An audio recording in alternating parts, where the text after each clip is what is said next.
Hello, everyone. Welcome to today's client experience webinar on navigating stakeholder dynamics for in-house counsel. My name is Natalie Wilkinson, and I'm part of the client experience program team here in Dentons. As you know, our client experience program focuses on bringing you practical insights on some of the biggest challenges and opportunities facing you and your in-house legal team. During our last webinar, we asked you to share via a poll the area you believe will have the greatest impact on transforming the in-house legal function over the next 2 years. Unsurprisingly, AI topped the list. But what stood out was your strong view that strategic cross-function collaboration with peers and stakeholders has the potential to play a key role in transforming the value perception and impact of the legal function. Building those stakeholder relationships is exactly what we'll be focusing on for the next 60 minutes. As always, we are really keen for you to get the most value from the session in terms of practical takeaways. So please make use of the chat function as we work through today's discussion. I will now hand you over to my colleague, Joanne Wakeford, who will get the session started. Thank you so much, Natalie. Welcome, everyone. So good to see you again. Thanks for joining us.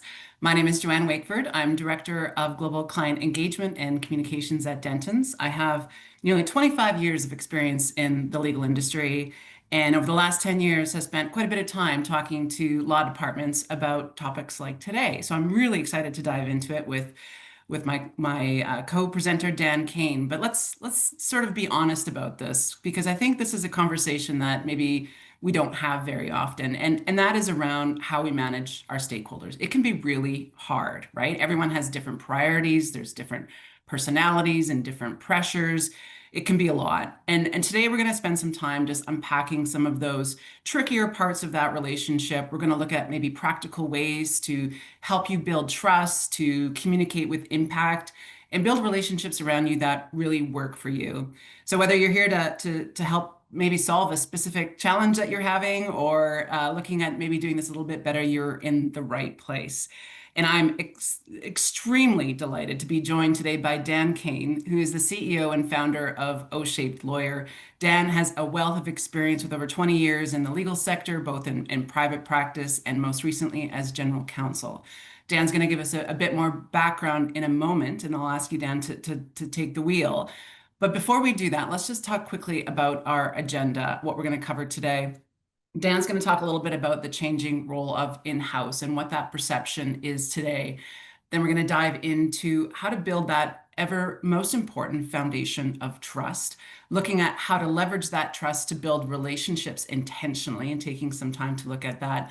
And finally, wrapping up with a bit of conflict management, because without relationships, there's always, with relationships, there's always a little bit of conflict anywhere you look. So as we like to do with any of our CX programs, we want to hear from you right off the offset. What is your greatest challenge that you face when managing stakeholder relationships?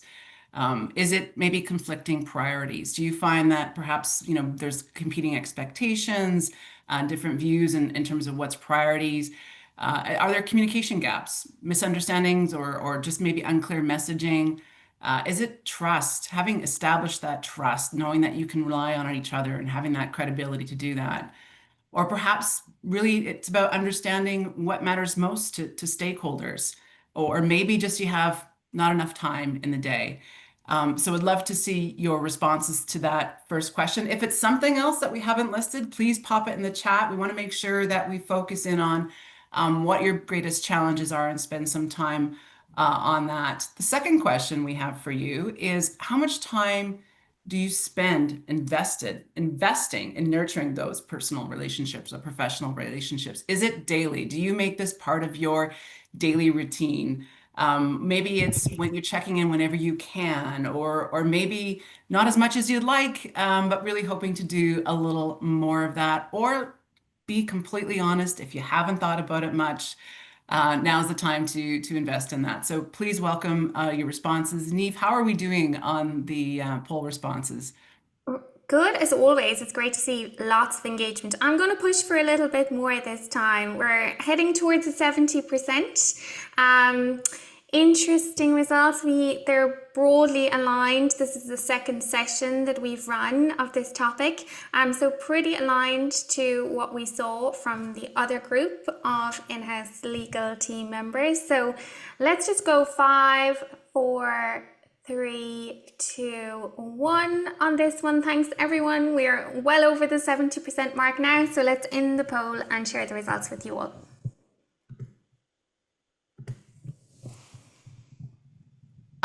There we are, indeed aligned, and probably not surprising. I think that is definitely a topic we're going to dive into today around conflicting priorities and managing those expectations. So thank you for that. And weekly, checking in when you can. Great, also aligned with our previous session. Thank you everyone for taking the time to take a little bit of a quick poll. So Dan, I want to turn it over to you, and I'd love for you to introduce yourself in a bit more detail and any immediate reactions to the poll questions. Yeah, of course. So firstly, thank you for having me. Genuinely, it's always a privilege being able to work with Joanne and the team at Denton's, who we partner with.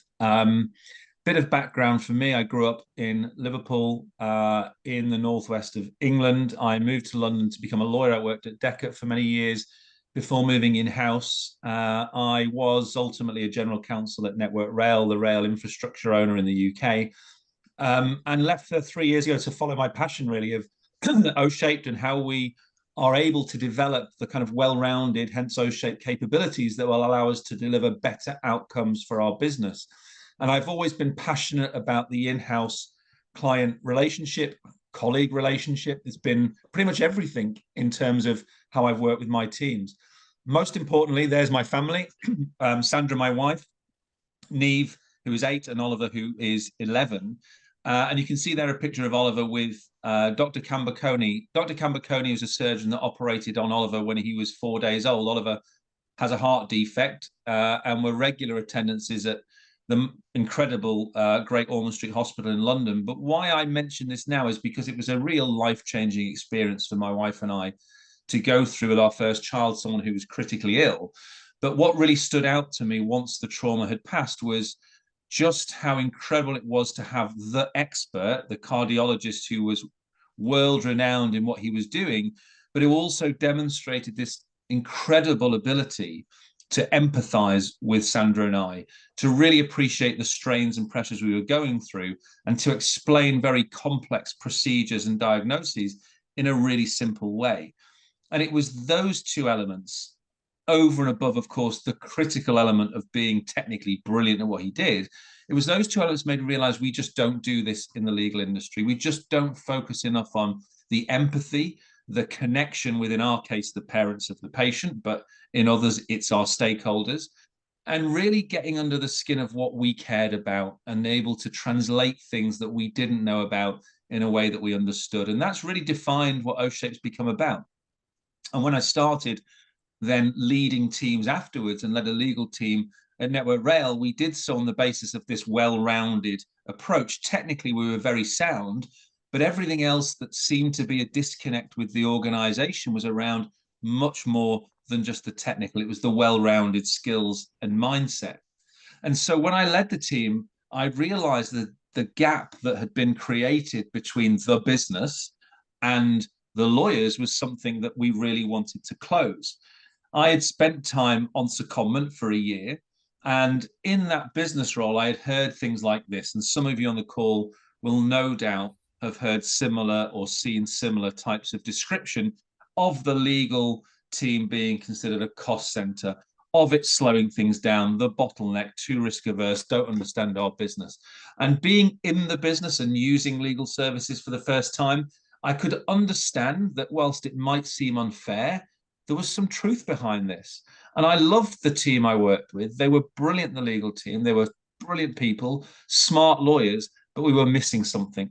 And it was obvious to me that that wasn't technical expertise. That was everything else around us that made us who we were and why we worked in-house, and how ultimately we could get to know our business and our stakeholders better. So that's when we came up with the 5 O's, and I'll briefly talk you through the 5 O's because they're the foundation of the mindset of O-Shaped.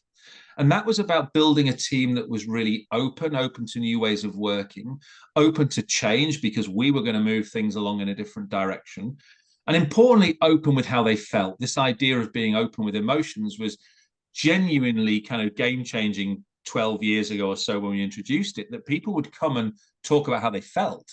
And that was unusual. We do it much more now, but then it was really different. And we did it with our stakeholders as well, believe it or not. And that really helped us build connection.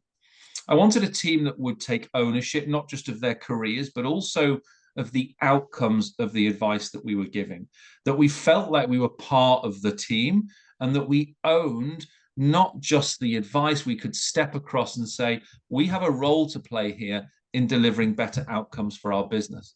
I wanted people who would be glass half full, see positives. And we know, as we've gone through training as lawyers in the past, as I did, that so much of what we do is about finding all the things that go wrong. Very good at spotting risks, much less so at being able to explore opportunities to do things differently, positively, the can-do approach. I also know that this kind of positivity has a really infectious approach with others around you. They recognize that there are people that they want to have in their camp that they can do business with. And even if, as many lawyers are, the research suggests that over 80% of lawyers are skeptics, and that's where they all say, no, we're not. But let's assume that's right. We can still demonstrate this can-do approach when it comes to the work we do in our business and the relationships that we build.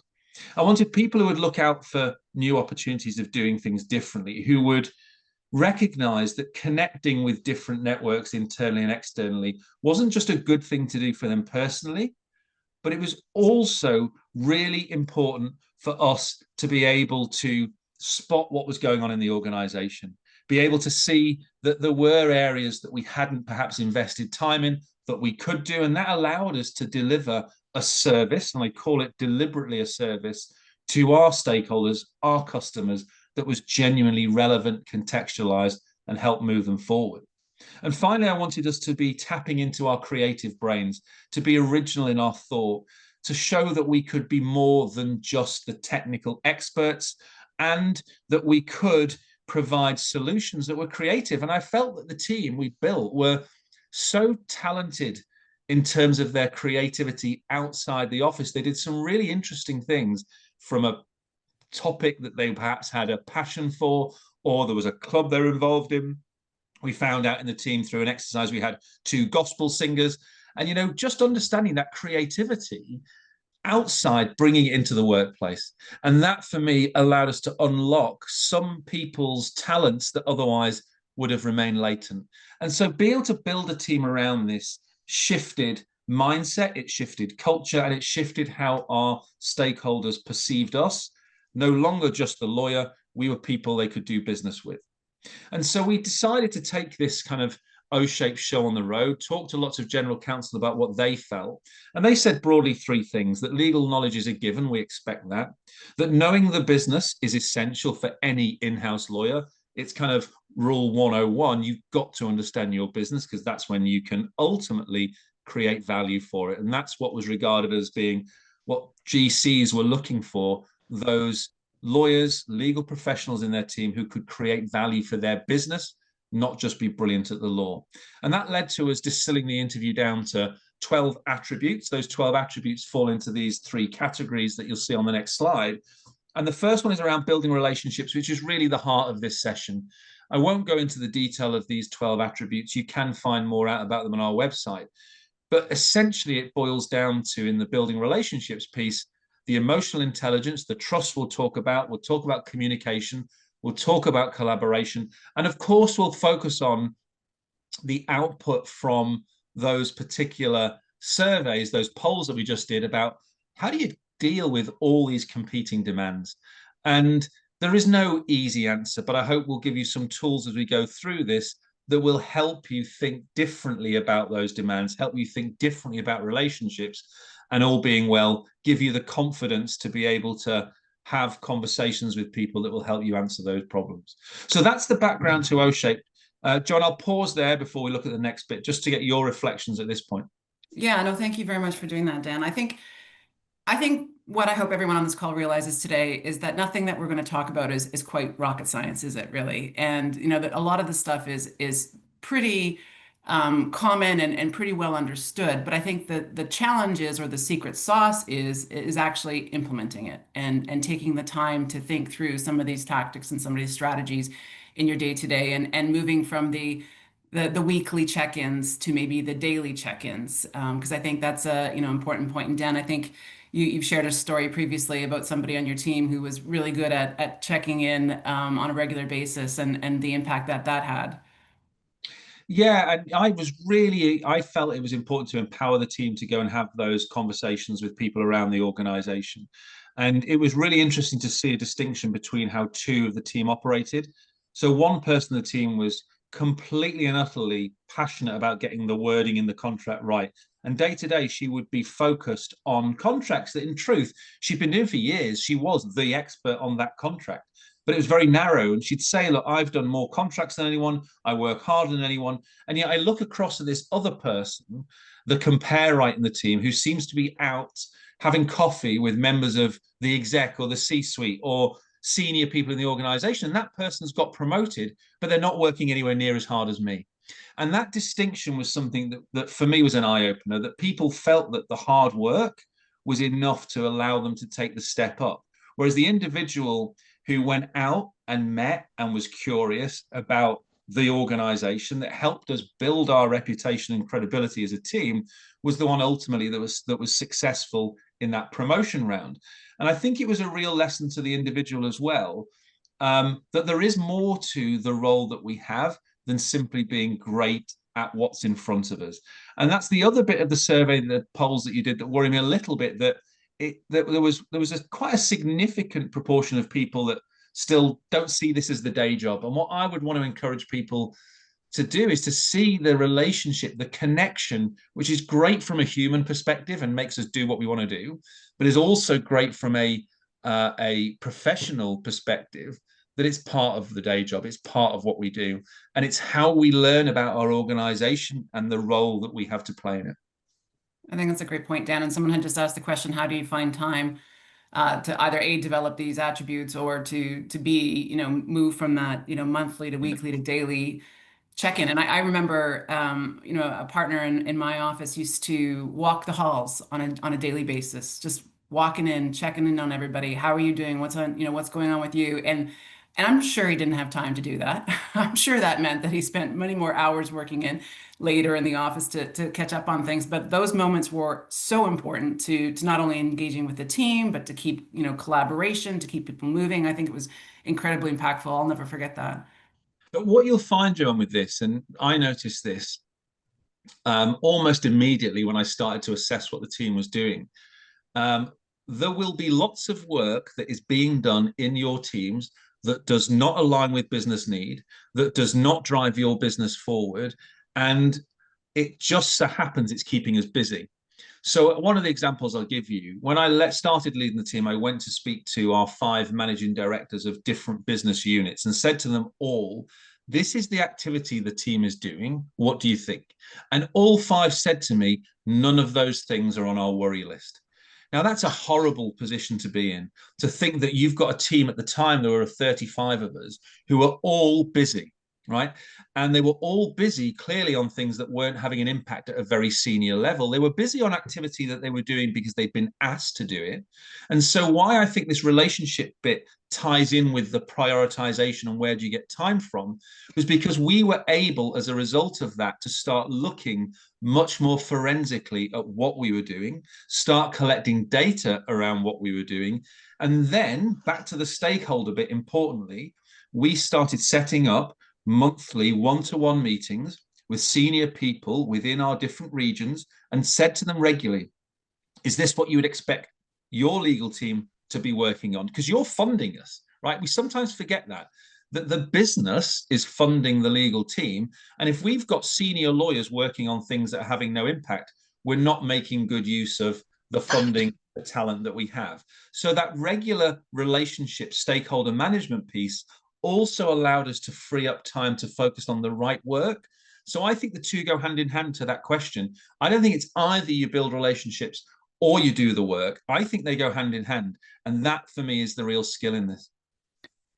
We're going to keep pace, Dan, we've got a few questions in the chat. I'm going to try and come back to as we move on. But why don't we change and talk a little bit about the role, because that is just as you've described. What is the role of the function?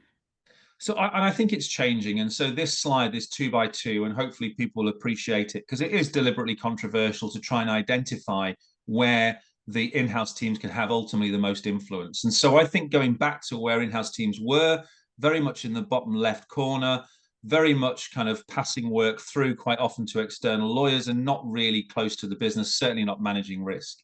And what you found was, as teams recognize now the in-house function becomes more predominant, they'd go straight to, we need to control more, and go to that guard. And you'd end up seeing that lawyers were taking much more of a policing type role. I used to see it when I'd go into a meeting room, people would joke, and I didn't really like it, but they'd joke. Oh, we better all go quiet now. The lawyers are in the room. Right. And actually, I want them to talk to me, because they had this perception that we were policing and that we were somehow spying on them. And that's not great. It slows business down. It ultimately creates a bad impression of the team. And so what do teams do? They go full swing pendulum the other way and say, right, we're now business partners. And this kind of whole business partnering took over, and people started getting closer to the business and being called the pleaser. And this is the challenge now when you go down to the bottom right, that you end up being much more compromising as to, well, what's our role here as the lawyer? We've still got this professional responsibility, this independence, but we do want to enable business as well as protect business. And the combination of that, I think, as we're seeing more and more in the teams progressing to, I think the outstanding in-house teams are in the top right for lots of the time. Not all the time. I think you'll find people have to move between different segments. But if you can spend more than half of your time as the influencer, talented people, having the right conversations with the right leaders across the organization, building the right relationships, ensuring you're part of the business decisions and leadership, that's ultimately where many people on this call are striving to be. And it's a journey. And that journey for me really involves the stakeholders at the heart of getting there. Because you cannot do this if you haven't built the right connections across your organization. It simply won't work. And the expectations now of the in-house function, I think, have grown. This is a slide that I've borrowed with pride from a colleague, friend of mine, Andy, who really kind of here is identifying how the world has moved on. And you can see the different pinch points there when the iPhone and Uber come in and exponentially change what it is to be a consumer of any product or activity in this country, how you can do everything with your phone in your hand now, whether it's booking a holiday, doing your banking, whether it is getting a takeaway or a taxi. Whereas the legal world really has just ticked along.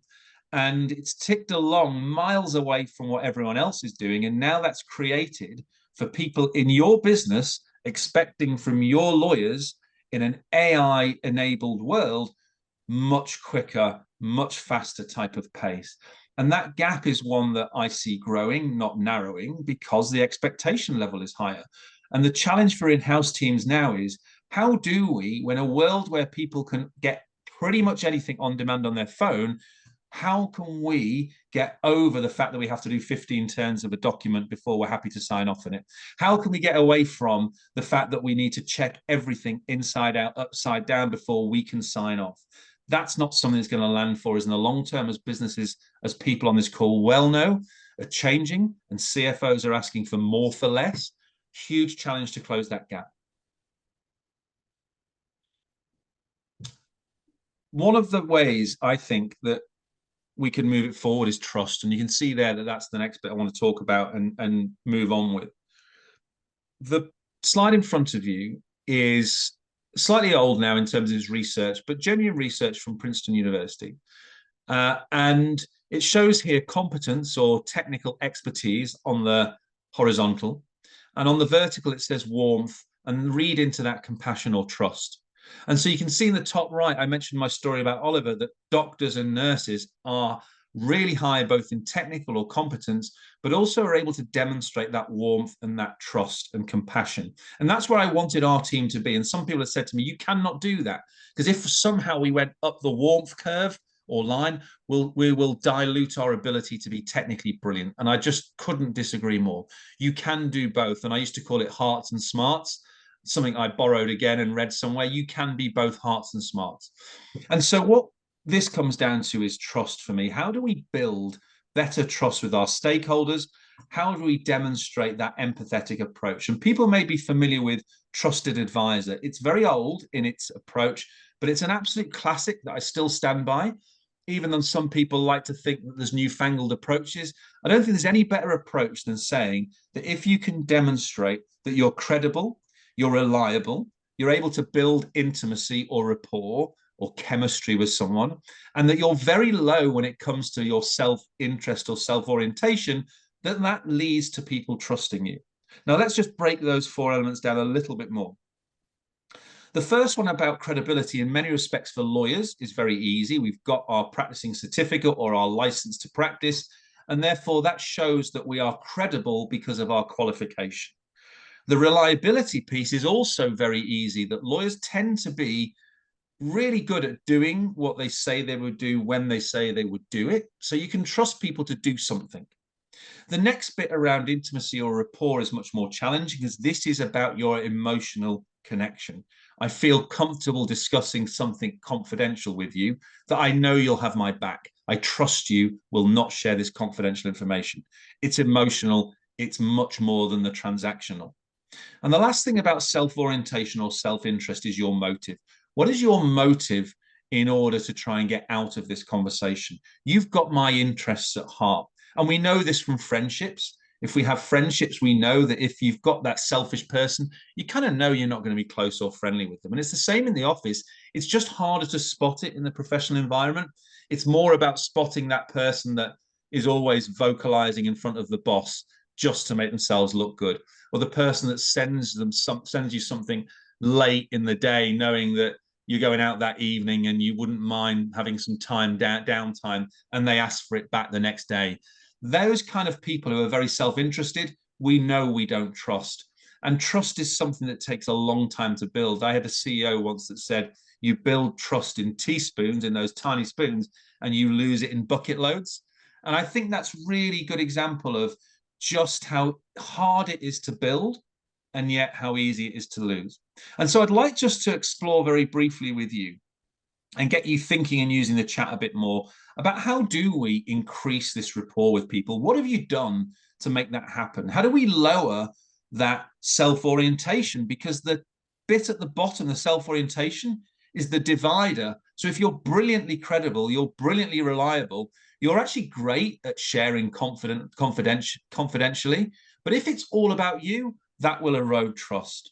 So I'd love you just to chat, put in the chat functionality. What are you doing? What can you do that shows you're building that rapport, that intimacy, and that you're reducing it being all about you? I'd love to see some messages coming up. What are people doing? What is it that we're hearing and seeing people are doing to make sure that they are building that connection, that trust? I'll leave you typing as you're doing it, but Joe, as people are doing that, what are your reflections on this? Yeah, I was just going to say we had some interesting suggestions last night around one of them in particular that I liked was the promoting up successes together, collaborating together on promoting, the work that you do together and finding opportunities to help others look good. I think that was a great one around self-orientation. Lots of questions, lots of responses here around asking open questions, finding ways to connect and communicate, using insights gained from the engagement with the business and helping them work on concepts or brainstorming with them. Lots of fantastic ideas here, by the way. I hope everyone has a chance to read the chat because there's some really good suggestions being made. Yeah, it's great. It is great. And I've just seen engineers are higher than lawyers. There you go. I've just come across that one on the trust piece. Having worked in an engineering company, I think that's a kind of moot point, isn't it? Right in between. So look, I think there are we've put down a few examples. And as we just share with you, this intimacy point about the curiosity for me is the key. Are you genuinely showing interest in that other person? And engineers is a great example in my world. I used to love chatting to the engineers about what they were doing on the railway. It was fascinating, but you have to authentically show that interest. People will see through you if you are faking it. That whole phrase, faking it to make it, I'm not sure I buy into. People see right through it. The curiosity is key. Sharing things that are personal, not everyone likes to do that. That might not be for you.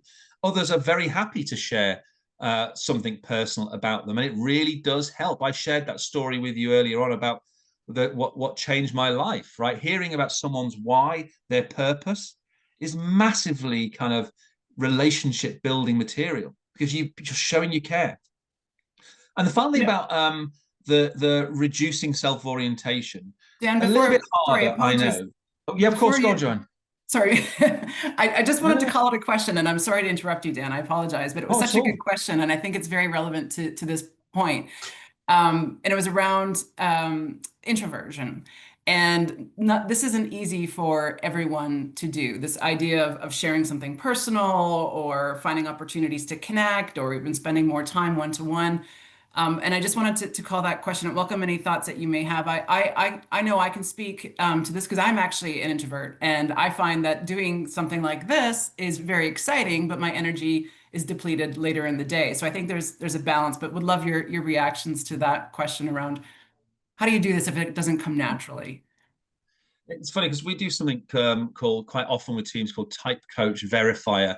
It's similar kind of the Myers-Briggs type thing where it gives you kind of letters, and the extrovert thing comes up a lot with the lawyer world. And the world is kind of split 50-50, right? But lawyers, there probably tends to be slightly more of the introvert.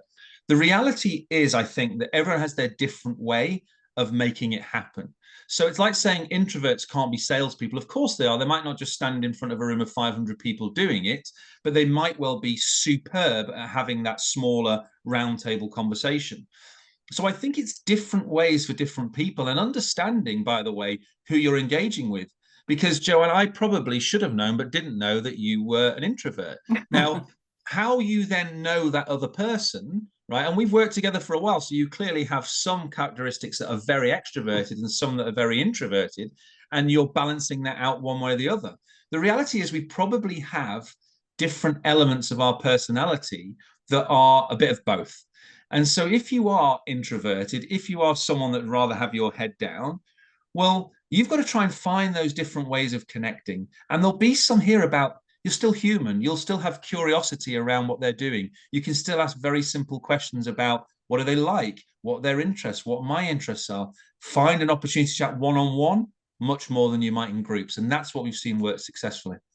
Yeah, thank you very much. Sorry to interrupt you, Dan. I just thought it was a great point. No, not at all. There's some brilliant answers, by the way. And I'd love to read them out. Hopefully people are following them, because again, the bits here in self-orientation reduction, lots of them are there. Listen, I can see more than you talk. And imagine being in their shoes. So this is the one thing, and I'll say this one thing a number of times, so you'll end up with 5 things to take away. But one thing I would take away from this is, if before you do anything, you imagine being in that person's shoes, you will find yourself in a much better place when it comes to reducing your self-orientation. We all have our agendas, right? And we all come to meetings wanting to get our bit across. The reality is everyone else will have their own agendas too. And they may have had a difficult day to that point. They may be struggling. They may have something else on their mind. And if we form an immediate opinion, we're not perhaps giving them the opportunity.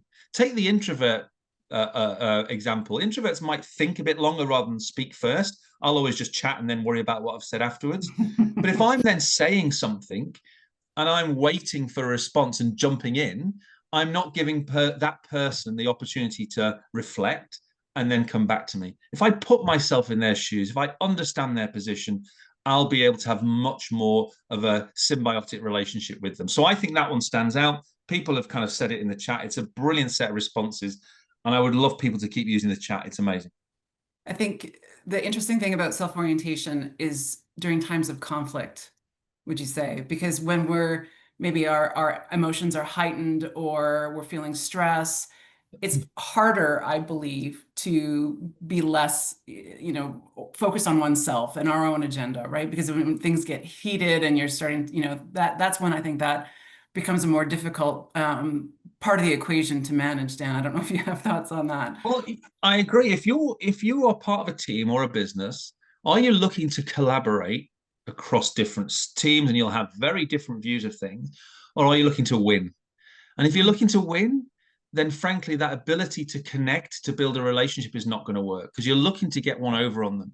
Ultimately, we're in these businesses shoulder to shoulder to be partners with our colleagues, to be able to deliver for the business against the purpose of that business. And at Network Rail, it was about moving people and goods. And if we were genuinely on the same side with our stakeholders, and seeing it as not a them and us, but a we'd be able to then both collectively work on the things that aligned with that purpose, that mission, that vision and strategy of the organization. But as soon as you start thinking about how do I get what I need out of this conversation, how do I make sure that I look good, you completely erode trust. And that ultimately will make your life a lot more difficult, because we know that things like that come around to haunt you, and all of a sudden you need that person in the future.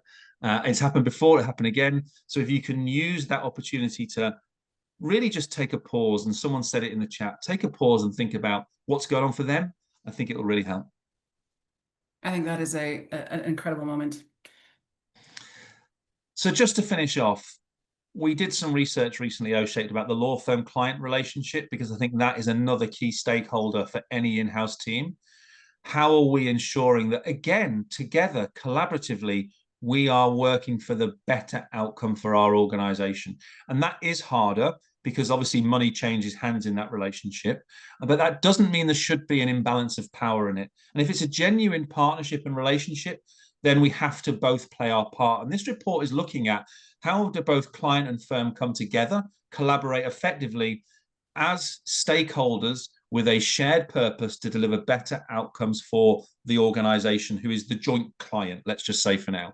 You're both on the same side. And that was something I used to say to people when we were working with externals or someone into, we are on the same side, right? We have a shared goal here. And this report really highlights great examples where teams have done that, but also some shockers where it's just not happened and the relationship's broken down and the trust has gone and they won't work together again. So the QR code there, if you get the chance to use it, I think it works. Please do have a look at the report. I would love feedback on the report. We put a huge amount into it. It's landed well, but feedback always useful. I think, Neve, you'll also pop the link into the chat as well. Thank you very much in case Thank you. QR code. So let's pivot a little bit to talk about how do we do this in practice. And I think, we can too often treat these relationships as something that just happens over time, or maybe will improve over time. And just like, in our personal relationships, we get busy. And so maybe it's only a monthly or a weekly thing that we check in, and maybe just don't put the time in that is necessary needed to optimize the relationship. So I think, what we want to talk about is actually thinking about this and approaching your stakeholder relationships with the same intention and strategy that you bring to every other aspect of your work, because the relationship is the foundation to how we do business, whether it's the external or internal stakeholders. And this design or this concept of being intentional is really all about being proactive, right? It's about understanding what matters to each stakeholder, what success looks like, how do they prefer to engage. It's about moving from sort of that reactive interactions to more intentional partnerships. And I think one way to do that is actually sitting down and building out a bit of a stakeholder map. And I talk about this when we talk about change management, because it's important as you're thinking about transformation projects to think about who's impacted. I think the same can be applied as you think through your individual relationships, and start to list out, individuals with whom you connect. Think of this as like a blueprint for how you're going to engage with key stakeholders. And, thinking about whether that's people that you work with, whether that's people that you deliver legal services to, whether that's external stakeholders. You really want to understand the universe of people around you and where and how you might need to be a little bit more intentional about how you spend your time, how you engage, and what kind of support you might need to start to build greater momentum with those relationships. And I think you can see we've set out a number of different stakeholders and identify their roles. So whether they're a strategic senior decision maker, whether or not they're an ally, so someone who can be supportive to you and help you as a champion or an ambassador, or someone who's a dormant ally, which is a way to look at it as someone who who's perhaps a positive or a neutral supporter, but can be somebody very helpful to you. And when we talk about demonstrating the value of the legal department, having those allies and ambassadors who can speak to your success, who can say things like, oh, you got to talk to so and so in legal, they'll help you out. That's the kind of ally I think that can be helpful in these relationships. And once you've listed out individuals and their roles and degree of influence, start to think about your current relationship. Do they need some attention? Does that relationship need some attention?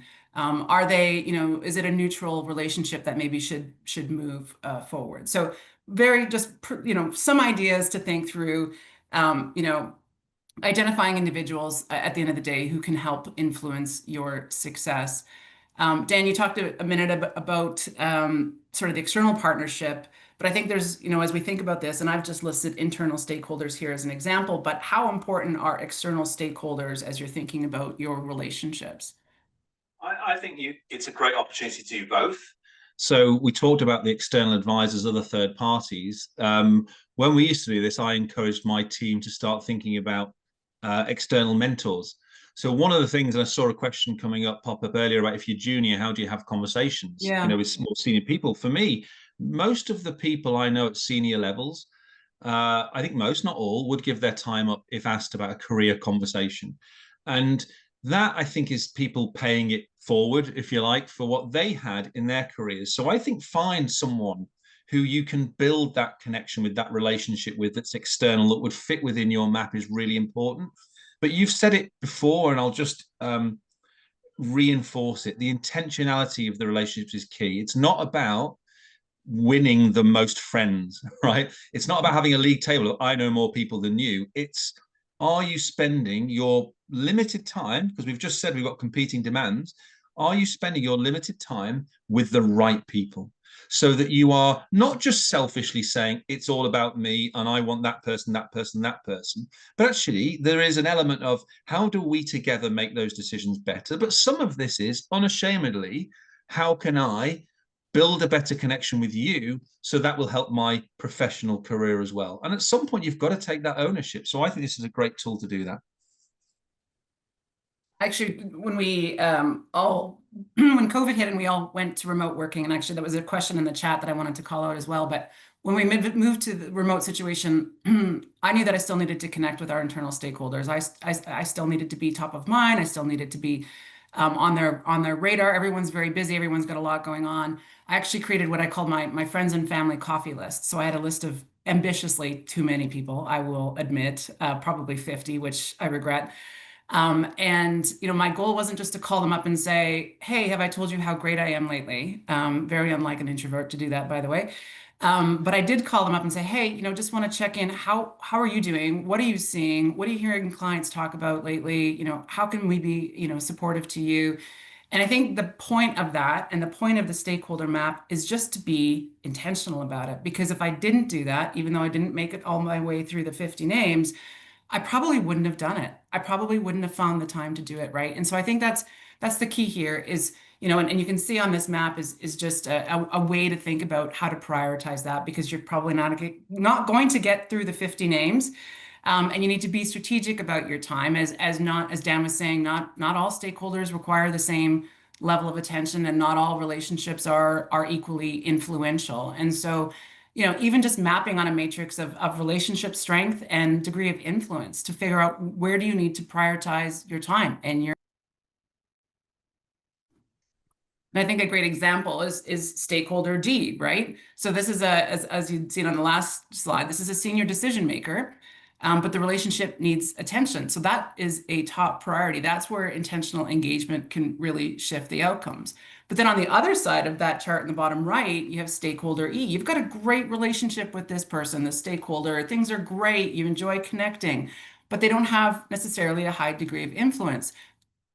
We should definitely have those relationships, but can you pivot some of the time you're spending there to maybe somebody like a stakeholder C, as an example, who may not have a high degree of influence in the organization, but your relationship isn't that great. Now, I want to call this out because I think of this in the same context as if I were to focus on a transformation project, a legal operations project, and the change management involved. So stakeholder C may not have great influence, but certainly connects with others and connects with others who may have influence. So if you don't have a positive relationship, or if there isn't a strong relationship there, can that stakeholder C suddenly become a resistor, somebody who might not be, supporting you in your efforts for success?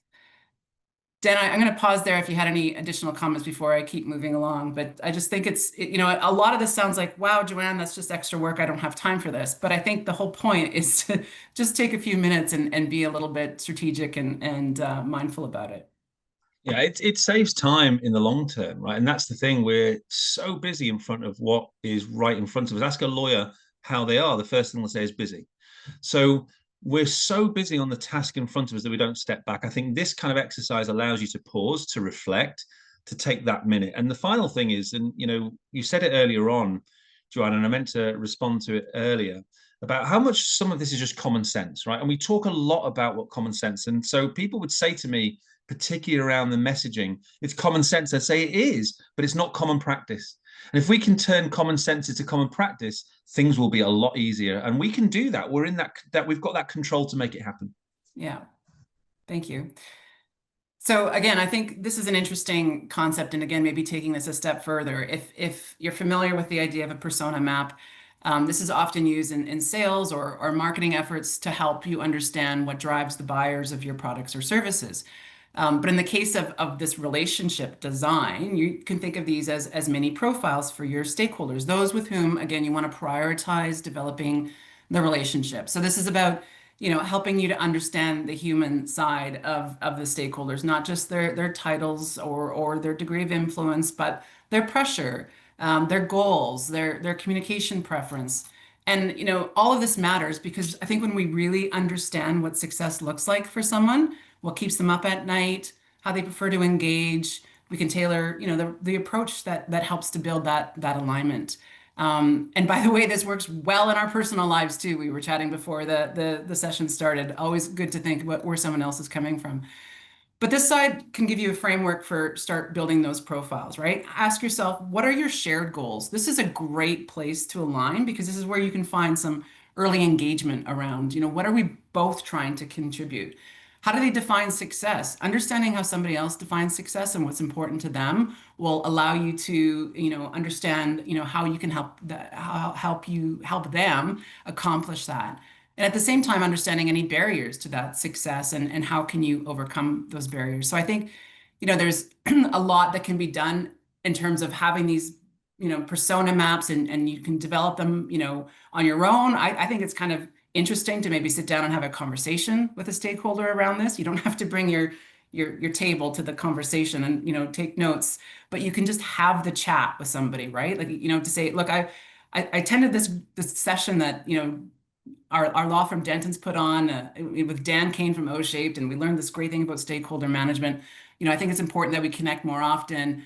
You know, how can we talk? Can we find some time to just talk about ways to remove any barriers to our collective success? I just think, Dan, there's also maybe a bit of a deeper question here around what they might not be saying. It might be a hidden agenda that I think is worthwhile thinking about as well. Yeah, it's this thing about authenticity again, isn't it? And trust. If there is a hidden agenda, it leads to that self-orientation point, which makes people mistrust you. And I think we are a bit of a mistrusting profession in the first place. So I think going through exercises like this really help if you're with your stakeholders. And can you imagine doing an exercise like this with your internal stakeholders? We've done something just like this with external firms and client in-house teams together, because coming back to this, what's our shared success? Because if we're both doing well, our business is doing well. We just don't have these conversations enough. Why don't we have it enough? Because we've got competing demands everywhere. And so some of this is about prioritization. Some of it is about time management. You've got to make this a priority if you want to actually get the results. That's the key. And everyone's so busy. My take on it is the more you invest in these kind of things up front, the benefit you get further down the line. And then I think it's just putting a plan in place, right? Like if you've identified two stakeholders that you really need to prioritize a relationship and really need to grow, you know, what are those opportunities to engage with them? How might you get in front of them and sort of do a programmatic, almost like a communications strategy, although that sounds very one way. But, you know, really spending the time to just think things out and how you might plan the best way to communicate, which I think is a really important point. And I wanted to dive into that next around communication, because as with all relationships, whether again, it's personal or professional, sometimes how we communicate to others can be the barrier to our success, right? And we spend so much of our time communicating, whether that's, a short email that you might send to somebody that maybe came across as a little bit more terse than you intended, or a video chat that maybe didn't go as well as planned because, someone was not having a great day. I think there are 5 simple things that we can talk about that help you from a communication standpoint to build trust. And the first one I really appreciate, which is around complexity. And often lawyers and other technical professionals have a tendency to inadvertently make things more complex than they need to. And this can sometimes be the result of something that's called a curse of knowledge, which is a cognitive bias that happens when you're very familiar with the subject, the law, you know everything about the law, and your brain basically takes for granted that you have this knowledge. And so when you're communicating with somebody else, you tend to overlook that they don't have this, that you have this knowledge and the other person does not. There's actually a really, I love referring to this study because I think it is fascinating. So there's an HBR article that refers to this, Harvard Business Review, but in the a Stanford University student had conducted a study. Her name is Elizabeth Newton, and she had put together a group of tappers and a group of listeners. Okay, so half of the group, the tappers, would tap out a well-known birthday song, and the other half of the group would try and listen and guess what song that was. When the tappers were asked to guess how many listeners would know the song, they thought probably about 50% would get it. It's Happy Birthday, right? Tapping it out in my head, I know what that sounds like. The reality was only 2.5% understood. So as a tapper, you find it impossible that others don't know the song you're tapping because it's playing in your head as you're doing it. That's the concept of the curse of knowledge. To you, it's simple. You can hear the music or you have the background. So I think just thinking about when you're communicating to others, particularly stakeholders who don't have the same knowledge, don't have the same information that you do, that can be sometimes a challenge and can sometimes create conflict, right? The second piece is around nonverbal cues, whether that's, in body language in an email or body language in a meeting or tone in an email. These are signals that can tell us whether or not our message is landing and whether or not we need to adjust. And active listening is a really important point too. And I think, I think it's a skill to develop, being an active listener and really listening deeply to what's being said before we start to come up with the solutions or the answer in a head before the other person has responded. So there's lots of great exercises that you can work on there just to, try to practice your active listening. The other piece to focus on is the fact that not everyone likes to receive detail or emails or lengthy reports or, I think everyone likes to receive information in different way. And there's lots of research done around communication styles that you can look up. But I think it's really important to recognize that some people might not want to spend the first 10 minutes of a meeting talking about their weekend. They might not want to waste the time. It might be like, just tell me the bottom line up front first. What are we here to talk about? Give me the high level. I don't want to spend the time. And so I think it's really important to understand your stakeholders and how they like to communicate, how they like to receive information. And if you're unsure, I think it's just simple to ask. I really appreciate your time today. I want to make sure we talk about, this project, what's going to be of greatest use to you. And the last, I think, is around feedback. Feedback can be really difficult to ask for, I think, right? Because we all, we all believe we're doing the greatest, and sometimes we don't want to hear for not. But asking for feedback is I think, a great way to help build trust. And not only that, but it shows that we're interested in learning, we're interested in continuous improvement. It's a great way to find out what's working and what's not working. So, Dan, I think, as we move to the final piece around conflict, I just had sort of one question for you. And that is, as we're communicating with people, particularly people who might not be our biggest fan, and then we have to maybe deliver not so good information or not so difficult information that they might not like to receive. What have you found work well in that situation? Oh, you're on mute, Dan, just a heads up. Thank you. I've always felt that it comes back down to the relationships that we've been talking about. If you have built the trust with people, then it's much easier to have those difficult conversations. People recognize why you're saying what you are because they trust you. We've had it before, perhaps, when the lawyers have had to say no to something. Always that difficult, the guard bit. We always fall, at some point, you'll fall into the guard. If you're having that difficult situation with a stakeholder and you haven't used the no very often because they know you only use it when you absolutely have to, they'll believe you and trust you.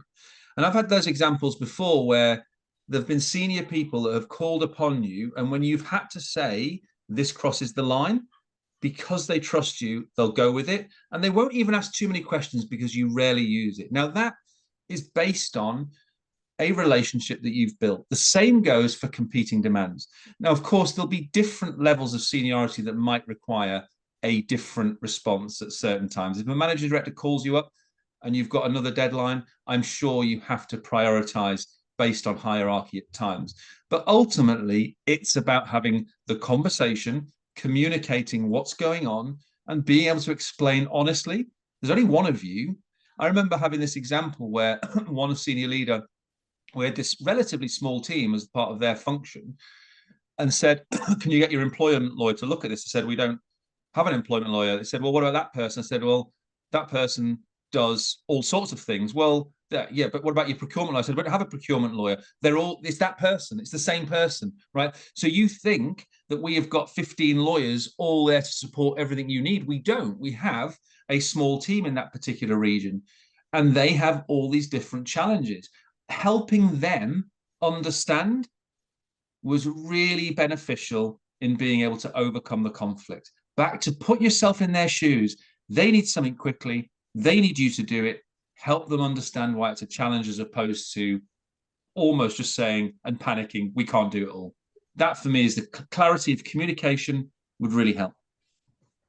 Thank you, Dan. I think there was a question too, I just wanted to touch on quickly before we close out, around building FaceTime in a remote or work from home workforce, which I think it can be a challenge. I don't think FaceTime necessarily means in person, face to face. I think, that means when things might be, you might be exchanging with someone and things might be escalating. It means getting on a video call and putting your camera on right away, or even before it gets to that point, right? I find if I have to do more than 2 emails to somebody about something, I'm picking up the phone or I'm calling on FaceTime, because I do work remotely. So I think that is a helpful point. I don't know if you had any final thoughts as we close out. Only one thought on that. I think we need to try and move away from this practice of every single meeting being on the hour or half an hour, because people don't put in time because they think, oh, it's a half an hour meeting. And actually, lots of them are just that quick 5 minutes. But because it's booked in for 30 minutes, you think you've got to use it. So I think if we can get a bit more discipline around, if you are having that conversation, that face-to-face, I think it's much better, even remotely, but make sure that you just use the time that you need to make that happen, because otherwise people will stop doing it if they think there's a half an hour diary gone. I think we're at time, speaking of which, as I love to keep to time. So Neve and Natalie, I'll turn it back to you to close us out, Natalie, and happy to go back to that slide so you can touch base on what's coming next. Thanks, Joanne, and thank you to you and Dan for the session. It's always such a pleasure to hear your incredibly useful insights. We know that a lot of time goes into preparing for and presenting these sessions, so thank you. Also, we want to extend a big thank you to you, our super engaged audience today, for taking the time to join us and for participating so enthusiastically. It really elevates the session when you share your thoughts in the chat. We would love to get your feedback, as always. You're welcome to drop us a note in the chat or reach out directly via the email address provided on the slide. And just a reminder, we have 4 more sessions next year, which we would love to see you at. But that's not all. If you go to the next slide, for those of you who didn't attend our last webinar, we wanted to take a moment to share a little announcement with you. We are adding an additional webinar to our current series, which will take place on December 2nd. This Global Outlook session will be hosted by Kate Barton, our Global CEO. Kate will be joined by Tasu Shivani. And Neve will post the registration link in the chat now. So thank you and bye for now. Thank you, everyone. Appreciate your time today. Thank you.